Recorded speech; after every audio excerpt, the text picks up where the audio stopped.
Thank you so much for downloading this episode of So What Do You Really Do, the podcast where I, your host, Dead Air Denz Maller, speak to artists and entertainers about their day jobs, and the artist and entertainer on today's show talking about her day job of being a comedian and a producer and a warm-up act and all-around great person, a mensch, as her people will say, is comedian Jessica Kirson.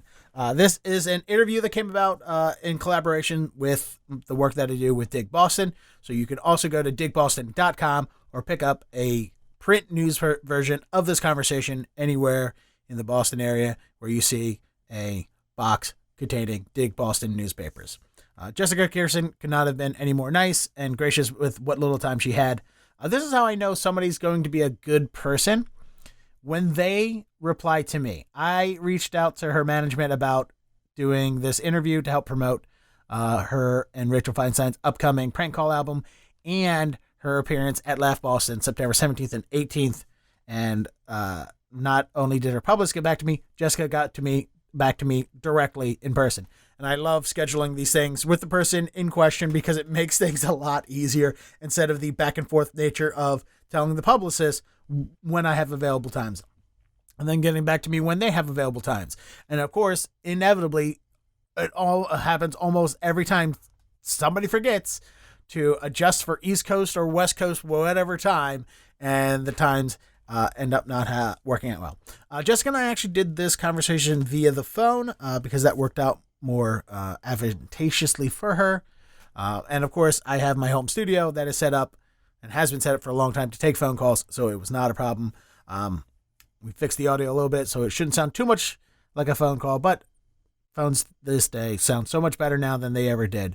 And I think it was a good, fun interview. She was really opened up about a couple of things, which I was happy about because I don't ever want to do interviews of, so how did you get into comedy? What kind of things happen what's a crazy story from being a road comic? Like that dumb bollocks. I want to actually know who they are and what they do and why they do the things they do. And I think she really opened up about a couple things. And I think she enjoyed it. I know she did because she gave me, it's weird to say this, but she gave me some really nice compliments in there. And I left them in. My instinct was to actually take them out. But I do suffer from depression and imposter syndrome. And so leaving these things in while making me uncomfortable is a way for me to deal with my emotional feelings about insecurities and stuff like that. So it's not, I'm not boasting in any which way. I am really embarrassed, but also incredibly proud of the compliments of my interviewing skills that Jessica will, you'll hear her say them. And I always like when I can catch my subjects, the people I'm interviewing, not off guard, because that sounds like I'm like Howard Stern and like I'm gonna ask you about questions about I'm gonna ask questions about you fucking and stuff like that. Like that's not. I don't want to blindside anybody. You know, I want them to answer openly and truthfully about the things that I asked them about, and I think she did, especially since a few of the subjects that we talked about are things that are also relative to me in my life, and it was nice to hear that, you know, somebody who has similar issues that I do is working through them in a healthy way.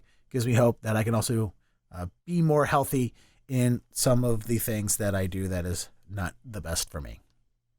We'll leave it at that. By the way, if you're just joining this podcast for the first time, thank you so much for being here. We appreciate it. If you came because, hey, there's a particular person that Dead or Dennis interviewed that I enjoy, well, help them out by going to whatever your podcast platform of choice is and leaving this podcast a review, thumbs up, stars, whatever that platform's way of saying this is a good thing. Could you please do that? It not only helps me out a lot, but it also helps all of our subjects, because the more positive reviews about this podcast, the more the aggregators and the more the companies share these podcasts with other people, and the more people it gets shared with, the more people who will listen to it, the more people listen to it, and more people who may like the person you came here to hear. So I would appreciate it if you enjoyed yourself, if you enjoyed the conversation, go leave it a good review and some stars or thumbs ups or likes or whatever it is. And maybe if you want to go the extra mile, share it with a friend. That'd be great. I would appreciate it. And I know every guest I've ever had on the show would also appreciate it if you did that. If you are in the New England area, please go see Jessica Kirson at Laugh Boston, September 17th or 18th, 2 shows each night. They're going to be absolutely hysterical. She is one of the best comedians out there now and probably ever. And if you've never heard of her, this is your first time hearing her, you go see any of her comedy online, go see her live. You will absolutely enjoy it. I guarantee she is an amazing professional and very talented. So go to laughboston.com to purchase tickets for the shows September 17th and 18th, and also September 24th, her new prank call album with her and Rachel Feinstein will be released. That's coming out September 24th on every platform. You can download audio things at iTunes, Spotify, Pandora, iHeartRadio, SiriusXM, all those places. So if you enjoy prank calls, the Rachel and Jessica do some of my favorite prank calls, especially since it was recorded during COVID, so there's a lot of COVID stuff in there, and it might be a nice therapeutic way to work through the entire madness that has been the past year and a half plus. So, and now, without any further ado, please enjoy my conversation with comedian and producer Jessica Kirson.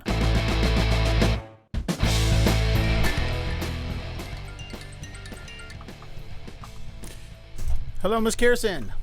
Hi, how are you? Good. Thanks for calling in. No problem. I'm so sorry. I've been slammed. It's such a crazy time. I just got off interview, and now I have like a half hour, if that's okay. No, that's perfectly fine. We'll go ahead and knock this out as quick as I can. I appreciate you taking the time. I understand you're super busy right now because the world's getting back to turning again. We're trying to get back out on the road and doing everything. So I completely understand that you have a lot going on right now. Awesome. Thank you for being understanding. No, of course. Hey, look, it's great to spend any time with you. Oh, before I forget, I do have to, I wanted to let you know my buddy, Rob Mayer, I was just talking to him the other day and I mentioned that we were going to be interviewing. He wanted me to tell you, he said hi, and he wants you, wish you good luck at the Improv this weekend. So. Oh, cool. Thank you. He's a great. Yeah, Rob's a great guy. It's a shame that we don't get to perform together because I now live in Boston and he's still back in DC where I started. So yeah. But anyway, so go on. Let's so you have another new prank call album coming out, and I'm always curious because I remember Jim Florentine talking about when he did his prank call album all those years ago that the way he came about it was just he was sitting at home and he got solicitor calls and then decided to make an album from it. So I'm always curious how somebody goes about making a prank call album. Like, do you sit down and have to think of bits ahead of time and hope they work out? Is it completely strictly improv? What was the process for making your last one and the new one, Call Girls? That's a great question. So, Rachel and I always did prank calls and I love doing them. I'm like obsessed with prank calls. And Rachel and I, because Rachel Feinstein and I, because COVID, it was so depressing and we're very close. We just talked so much during COVID. Unfortunately, like right after COVID started and all my work was canceled, my dad passed away a month later from cancer. It was such a miserable time. And she gave birth right after COVID. I mean, it was insane right after it came out, and her husband is a first responder, and we were like, let's just prank calls and record them from home. So we literally both sat in our houses, and my manager Jim Serpico recorded them, and we video recorded them and audio recorded them and had a blast and just made each other laugh and recorded all of these pranks and tortured businesses for weeks. And all of the pranks, there's at least one thing in them that has to do with COVID, and it was just our way of dealing with the whole situation and like laughing every week doing these calls. Excellent. I loved and I want to watch it again. I just haven't sat down and done it, but I want to watch Hysterical again. I loved the documentary the first time around.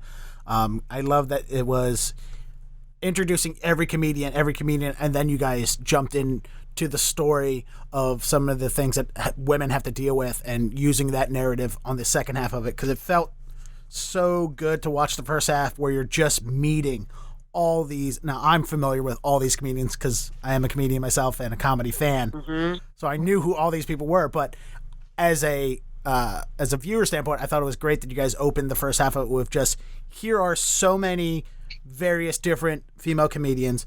And then you guys jumped into, the young lady who called out Max Weinstein and got, who started the whole Max Weinstein thing, and all the other stories that interwove back and forth that a good documentary has. There's always a narrative of some sort. But I love the beginning of it where you're just like, here's a female comedian, here's a female comedian, here's a female comedian. Because there's so many female women, so many women in comedy now compared to a few years ago. And I think it was very good for a lot of people to see that. When you guys were putting this together, was there thoughts on how you were going to go about and what stories you were going to tell? Yeah. I mean, of course, we talked a lot about that, and, I didn't direct it. So basically it came down to the director's point of view when it was all said and done. But, it's so complex, the whole thing. It's really, God, it's so. No, it's fine, because I know you're a producer on it, and it's always, the producer is the most broadest term in all of entertainment. It's always hard to tell what somebody's involvement was when they have the word producer as their credit. Right, of course. And you know what? The great thing is that it's very rare that, it all came from my idea, and it all generated from that. And thank God the director was so open to everything. I mean, honestly, every decision she made, she came to me first, and that is so rare. She was really great.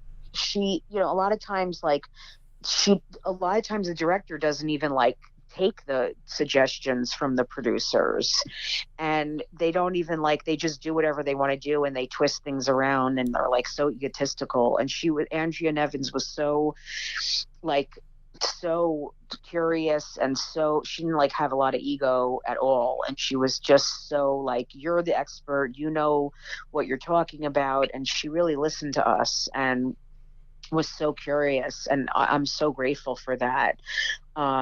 And she would edit it and then show us the copies of it, and I'd be like, no, this is not, please, she would give us a copy of it, and I'd be like, can you please put funnier stand up in it, and can you do this, can you do that? And it was a dream in that way.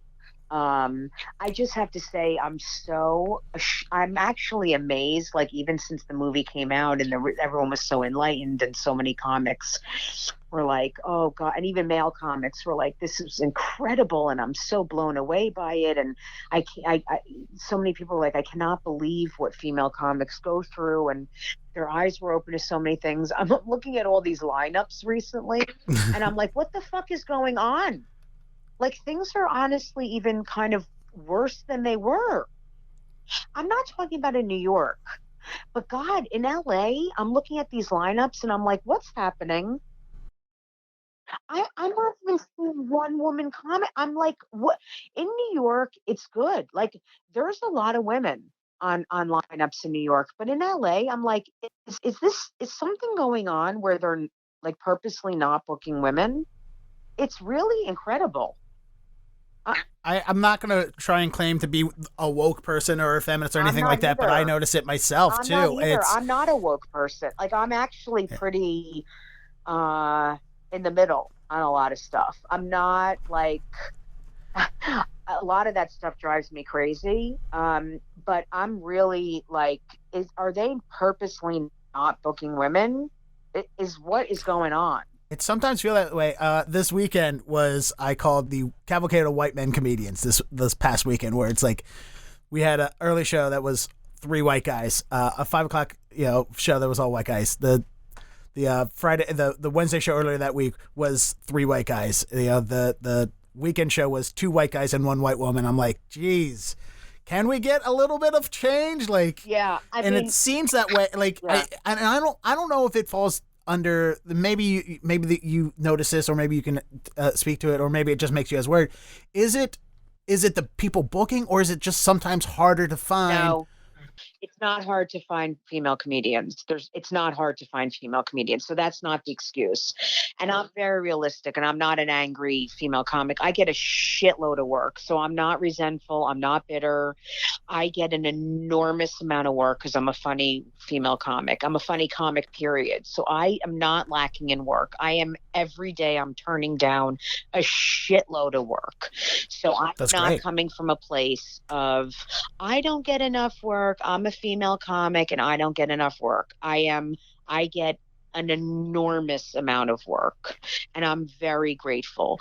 But I am looking at these lineups at some of these clubs and especially in LA. And I'm like, because they're posted on Twitter and Instagram, whatever. And I'm like, is is there something going on? Like, what is happening? I mean, I'm not kidding. There's 15 comics, and I'm not seeing one female comic. Like, what is going on? What is going on? There, especially in LA. There's like there's 100 female comics that are really funny. Like, it's not like I'm talking about maybe in a town where there might not be. I mean, I'm being realistic right now. There might not be a ton of female comics in some of these places that are really strong. There might not be in some cities, and that's real. There might not be. But in places where there's cities where there's a lot of female comics who are really funny, why are they not being booked? What is happening? I mean, It's a great question. what is going on here? Or black comics or and listen, I don't agree with let's just book women, black people, Asian people, and Hispanic people so that it looks like they're being diverse. I don't agree with that. But let's book them because they're funny and they'll kill, and let's show diversity because that's who's coming to the club. And let's show all different kinds of comics because that's also what people want to see. People want to see a diverse lineup. They don't want to see straight white male after straight white male after, when people see a diverse lineup, when they go to the Comedy Cellar and they see that, they come out, and I hear it constantly. They come out of the show and they say, what a great fucking show. I saw every kind of person. That is a great show. That was really like an amazing show. I'm so glad I got to see every different kind of comic, different points of views, different ethnicities, gay, straight, trans, this, that. I mean, it's like, it's a better show. It's more interesting. I agree. From the documentary, is there any interview or is there anyone that was supposed to be a part of it that ended up on the cutting room floor that you just didn't fit in No. and you regret getting? Oh, it's good. Everything got in. Yeah, Good. everything got in it. I mean, some things, like a lot, of course, a ton of things were cut out. Oh, yes, of course.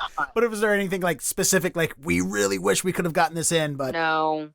Well, I mean, no, like, I mean, there was a lot like that I was filmed about my family that I wish got in, but there just wasn't time. There just wasn't enough time. But like, there were a ton of people we reached out to be in it, that either were filming stuff at the time, or, that weren't interested in doing it. I mean, that always happens. So that sucked. People that I wish, could have done it. But no, there wasn't stuff like that. If it's okay, if I may ask you a couple questions about your family, because I know there's Sure. a well-to-do, experienced filmmaker in your family. When the conversation of this documentary was coming up, or some of the former movies you have worked on and stuff, do you and him consult each other, or is there a notes conversation? Is there any good advice or tips that you've received from your stepbrother, or that or you've turned around and it's like, hey, I know you've made movies, but here's something you might want to be aware of? Is there ever a family conversation about filmmaking? Yes. Like, So Zach and I have talked. We talk a lot. He came to my show.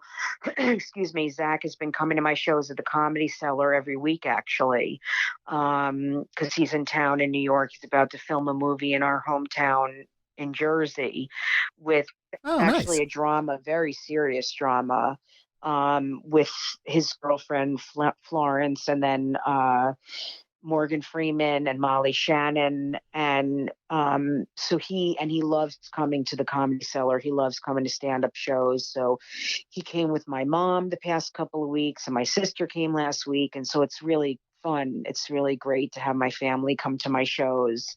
And I actually sat with him and ate dinner the other night and picked his brain, because I have a situation with a business thing with a sitcom deal that I have with NBC Peacock. And I asked his advice and asked him a ton of questions about how to handle it and what to do. And it was great. I feel very grateful that I can go to him, excuse me, and ask him these questions of what to do and how to do it, because he has so much experience with this stuff. So he's so smart. He's really, I mean, he's so brilliant. Like he's a writer, he's a director, he's a producer. He has so much knowledge. So it's really, and then he comes to me and says, "My God, how do you do stand up? I could never do that." I mean, he came on stage with me once at the Cellar. He was in the audience, and I said, "Come on stage with me." And he's like, "No, no, no." And I brought him on stage with me. I have it on tape, and he was panicking. It's hilarious. He was having like a nervous breakdown on stage with me. Um, and it's hilarious. He was wearing this blue t-shirt and he had like huge sweat marks. He was having he was so nervous to be on stage doing stand up. Not stand up, but we were telling stories about our childhood and he was freaking out. So he can't even imagine doing what I do, and I can't even imagine doing what he does. Acting for the camera and performing for a camera and performing for live people are two worldly different skill sets. Oh, sure. Yeah. Oh, that's adorable. I love hearing that you guys get together, or that you get along, because sometimes you hear about sibling rivalries in the entertainment business with people. I mean, my brother and I haven't talked in 8 years, because of his choice, not mine. I wish we could. He just doesn't want to. So that's just the world I live in. So it's nice to hear other people get along with their siblings. Every family has that shit. I mean, we have our own stuff. He's great. But everyone has their surus. That's a Yiddish word for like, problems and whatever in a family.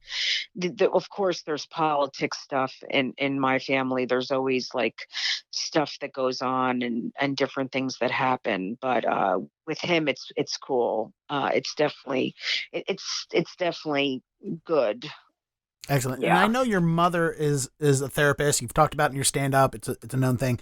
And I don't know if a lot of people know this, but you also went to school to be a psychiatrist. A social worker, Social actually. worker. Okay. Yeah. Because I thought you had a degree in sociology from University of Maryland. Go Terps. But so I was Yeah. wondering, when you started to make that transition into stand up, was that a conversation that you had to have with your mom about not going into the necessary family business there? Was she understanding? Was she supportive? Or was it one of those things you just had to convince her that this was your plan for life and this is the road that you need to go down for you, and it took her time to understand or anything like that?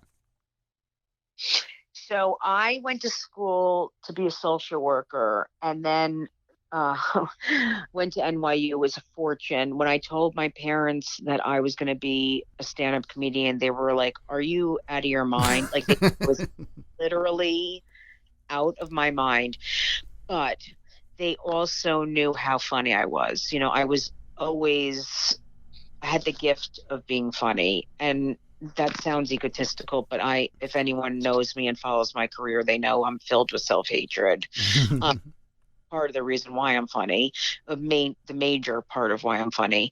So, they thought I was nuts. They also, in the beginning, it was horrific. I was doing open mics for years. I made $1.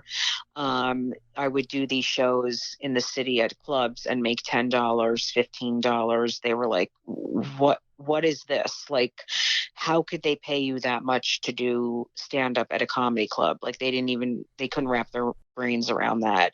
Um, and it was, it was tough. It was tough for a long time. But I think once they saw that I was having some success and starting to do the road and starting to do some TV stuff, they were like, oh, okay, okay. They supported it.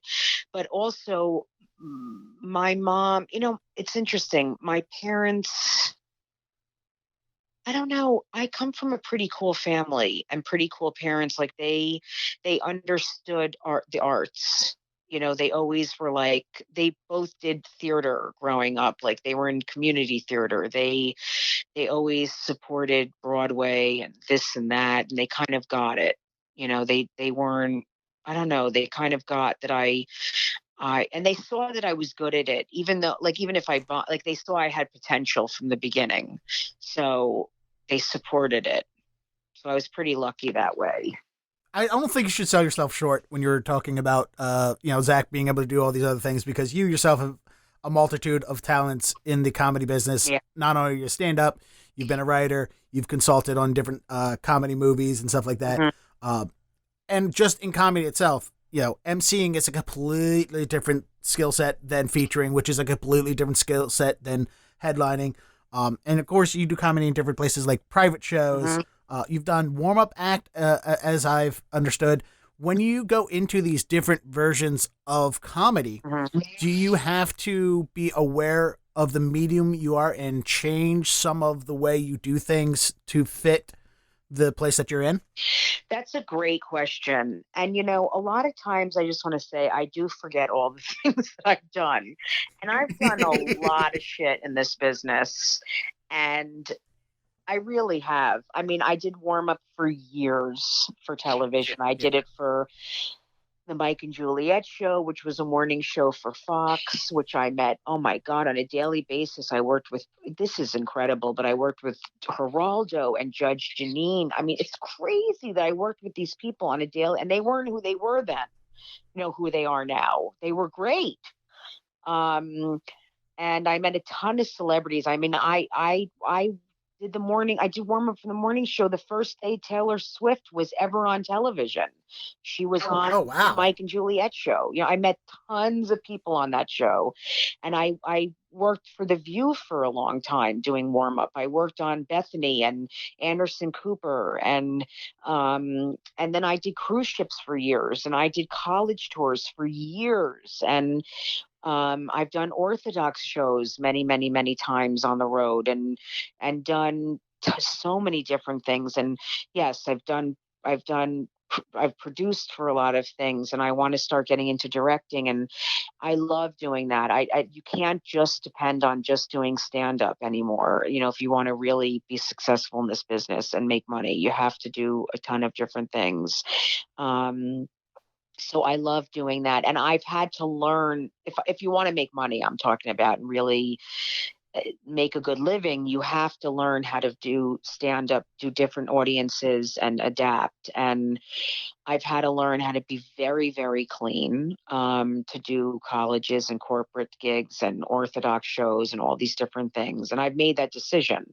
A lot of comics don't want to do that, and I get it, and I respect that, completely.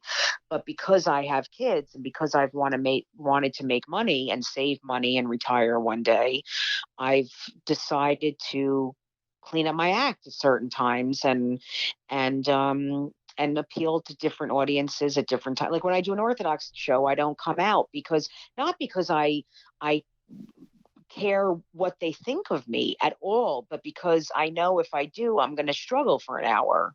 And why do I want to put myself in that position and not get laughs for an hour rather than just get the job done and get a big check and go home, and then talk about it the next night and make fun of them. You know what I mean? It's like, it's my decision, and I won't do it unless I know I'm going to make a lot of money. It's not worth it for me. So that's inspiring to hear that you're aware that, hey, if I want to perform for this crowd, I have to adjust myself to them. And it, because so many times you hear people go, if they don't find my dick jokes funny, that's their fault. And it's nice to hear somebody is conscious and aware that this is, you know, both an art form and a business, that you're in this for both yourself and also the making sure the audience enjoys what you're saying and doing. Right. Exactly. I'm also surprised that you mentioned Bethany Frankel's name, that you worked for the show, because I feel like there was a article a couple years ago. Who knows? With the pandemic, I don't know if it's been years or months, but like a few years ago, didn't you have problem with her show? Well, that's why there was an article, because I did not mean anything to go to the point it did, but I tweeted something about her because she tweeted something about what's her name? John Legend's wife. Oh God, Chrissy Teigen? Yes, something rude about her, and I tweeted, "You're one to talk," because I did warm up for her show for months, and warm up sucks, and you have to be like, "Hey," and be totally clean, and like soul dies, and you want to. Ugh, it's horrible, and you have to phone it in, and it's great money. I mean, again, that's why I did it. I have kids, and I went there every morning, and just, I mean, the crowds, they're great. They're dying to go there and be in the live audience. But anyway, I'd show up every morning and do that. And she would come in, and the hosts are always nice to the warm up people because they know it's a hard job and they want you to do a great job because you're the fluffer. You're the one that gets the audience going so that they look great. And she didn't say hi to me once. She literally Ugh. talked to me like I was a piece of shit and was like, "Can you get them going more?" And blah, blah, blah. And I was like, this is the rudest person on earth. She was never like, "Hello, I'm Bethany," or "Hi, thank you so much. You're doing a great job," or "Hi, what's your name?" So, and I'm thinking, who the fuck are you? And I, have worked with the most famous people in this business. And God, I mean, my stepbrother's famous. I've met everyone through him. I've hung out with everyone through him. I've been to all these movie premieres. He dated Mandy Moore. I mean, she was at my house Mm-hmm. Passover, for God's sake. And it's like, who are you? I could care less who you are. You don't even faze me. And I literally one day walked off set. I had had enough of it. I was in the middle of the show and I took the microphone and put it down on the side of the stage and literally left. I was like, I'm done. It was hilarious. I'm like, I'm so done with this woman. I'm like, she was treating me like I was an animal. I'm like, I literally didn't even say goodbye to anyone. I just took the microphone, put it down, got my bag, and left. I mean, that's how I am. I'll take it for a long time, but then at a certain point, I'm like, I don't care who you are or what anything. I'm done. That's bold to have that Yeah. self confidence to be able to say, I don't need to be treated this way. I'm going to walk off. So hats off to Oh, you. that's how I am. You can. I'd rather do comedy on the street with a bucket than be Mm-hmm. treated like that. I mean, I have pride. Like, I am not going to be treated like that by anybody. Is it fair to say that I like when I watch your comedy? I mean this with the utmost respect when I say that I think your comedy is very aggressive Yeah. because it's very fast, it's very loud. Hmm. I mean, it's hysterical and great. Do you feel that that is also a reflection of your personality in a non pejorative way? It's funny. Off stage, I'm pretty mellow, and socially awkward at this point. And I'm anxious and I'm not aggressive off stage. I mean, if people are rude to me or aggressive towards me, I'll be aggressive back, but I'm not aggressive off stage. I think on stage, I feel vulnerable and, um, you know,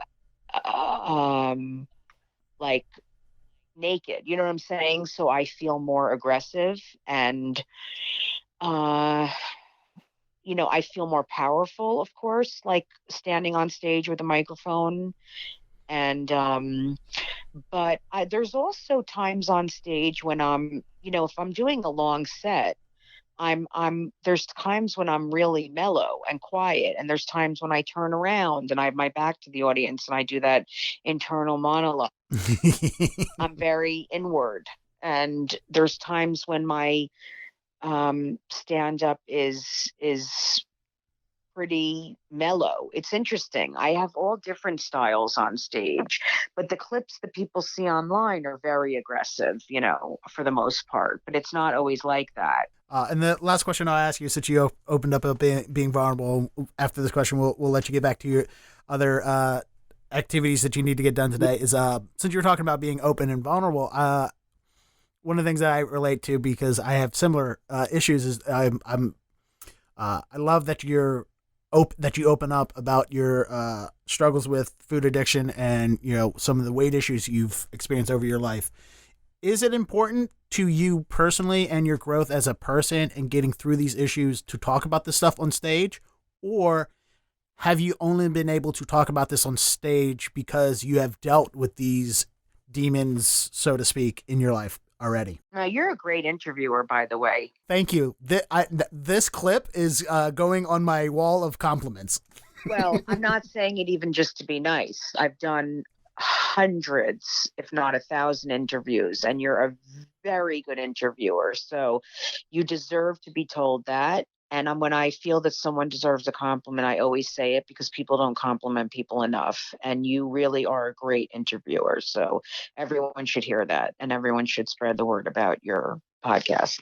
It's a podcast, right? Yes, it's going to be both a print Q&A interview in Dig Boston, and then we're going to release it as a podcast episode as well. Well, make sure you print this too. It's you're a great interviewer.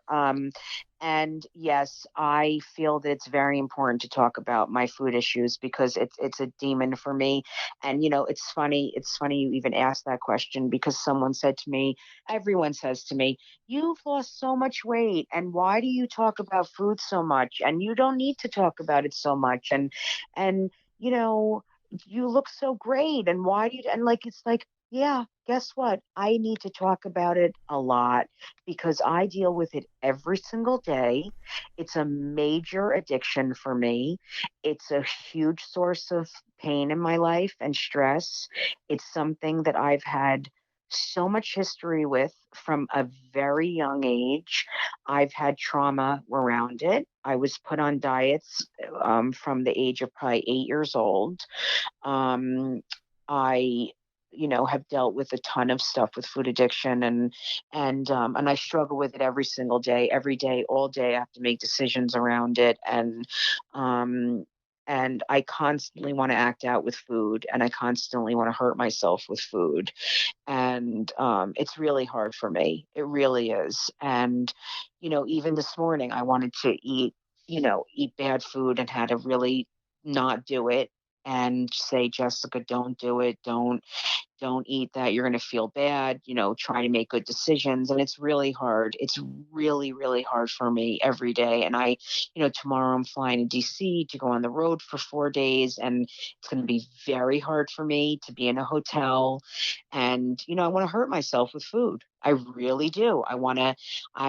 Because a lot of times I get resentful towards other people, and it's hard for me to express myself towards them. And I want to take it out on myself. I want to eat because I'm sober. I don't drink. I don't do drugs. I don't smoke pot. I don't do anything. And that's the one thing that would be very easy for me to do because you have to eat. Mm-hmm. And it's easy. It's easy. It's accessible. I can order pizza. I can do this. I can do that. But you know what? It is incredibly dangerous because I can kill myself with food. Literally, I can kill myself with food. I can have a heart attack. I have been 330 pounds. That is how that is how heavy I've gotten. And I've lost 120 pounds. I've lost even more than that at this point. And I will die from food and eating. I will literally die if I don't work on it daily. So it's a very serious thing for me, and it is funny, and I can joke about it. But when people tell me, don't make fun of yourself, don't talk about food so much, and why do you talk about it a lot? Because I have to, and I also feel it's important because it helps other people, and and people need to hear about it. and people can relate to it. And so many people struggle with it. So people thank me for talking about it. And, and I'll always talk about it because it'll always be something I struggle with. So it is what it is. I have a food addiction. It's nice to hear you talk about, and that people also can relate to you and can look up to you as someone that they can, feel more comfortable about dealing with their issues with. Yeah. So that's great to hear. Have a great time in DC, and I can't wait to see you here in Boston. Austin, thank you so much. You're great. Great job. Excellent. Thank you for saying that. Have a great day. Bye. So nice. I love when people are nice. Thank you so much for listening to this entire interview all the way to the end. And as a reward, here's an exclusive clip from Jessica Kirson and Rachel Feinstein's new prank call album, The Call Girls. Enjoy. Yeah. Hi, I'm looking for some supplements. Sure. What are you looking for? Well, I'm just trying to eat a little less. I've been eating a lot during the quarantine. Is there anything to help speed up your weight loss? Yeah. Have a few different fat burners. Did you tell him it's an emergency? And say your pounds, you gotta own it. I'm trying to get healthy, and I've gotten up to 309. All right. Well, I do have a few different fat burners that you could potentially use. What's your name? Shane. Shane, do you have anything that can double up and protect him from the virus? He's at high risk. He's fatter than ever. I don't have anything that can help with that. I can help with the weight loss, which is probably, that's about where it ends. I'm worried about the virus. It attacks fats. He'll get soaked with it. And we can't just lift him up with some sort of crane instrument. I don't have the dough to lift him. It's too expensive. I mean, if you want to look up what some of the things are that might help, I'll see if I have them in the store. Shane! Yeah. Do you sell any roast beef? No. I want roast beef. I'd like a half a pound of roast beef. Extra rare, and a half a pound of provolone. Thinly sliced, Shane, because it's an emergency at this point. And when he asks for a slab of beef, it could tip him over the edge. We don't want to lose him, ultimately. We just want to break from him. He's a strange color, too. And I don't just mean dirty out of the shower, kind of brownish. No, it's like green. And we try to empower him, but he's violently ugly at this point. I need help, some kind of cleanse. Right. I cannot help with majority of those things. Shane, do you ever listen to prank calls? Sorry, give me one second. Shane! Shane! I need mayo.